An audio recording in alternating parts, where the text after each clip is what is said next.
ভারতের দাসত্ব আমরা বরণ করব না, তাদের হয়ে দালালিও করব না, তাই বিশ্বকাপ বয়কট করলাম।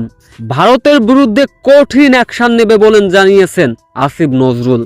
বিশ্বকাপ বয়কট করে ভারতকে হুমকি দিয়ে একই মন্তব্যই করলেন। অনেক জল্পনা আর কল্পনা শেষে সিদ্ধান্ত নিতে সক্ষম হলো বাংলাদেশ ক্রিকেট বোর্ড। কেন বিশ্বকাপ বয়কট করলেন, এর সূত্রপাত কোথায়, চলুন এক নজরে আবারও দেখে নেওয়া যাক। মূলত উগ্রবাদিত্ব হিন্দু এবং বাংলাদেশের সাম্প্রতিক হিন্দু নির্যাতনের ফলে বাংলাদেশের মুস্তাফিজুর রহমানকে আইপিএল থেকে বাদ দেওয়া হয়েছিল।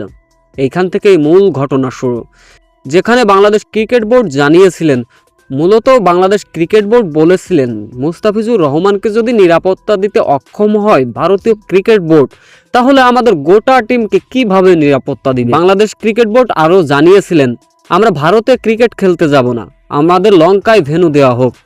এই নিয়ে আইসিসি পর্যন্ত মিটিং হলো, বাংলাদেশের পাশে পাকিস্তানকে ছাড়া কাউকেই পেলেন না। তবে শেষ পর্যন্ত সীমায় রেখা ছিল আজকে, সকল ক্রিকেটারদের ডাকলেন বাংলাদেশ ক্রিকেট বোর্ড। মিটিং হলো প্রায় 3 ঘন্টা। শেষ পর্যন্ত আসিফ নজরুল মিটিং শেষে বেরিয়ে আসলেন, বিশ্বকাপ নিয়ে কথা বললেন।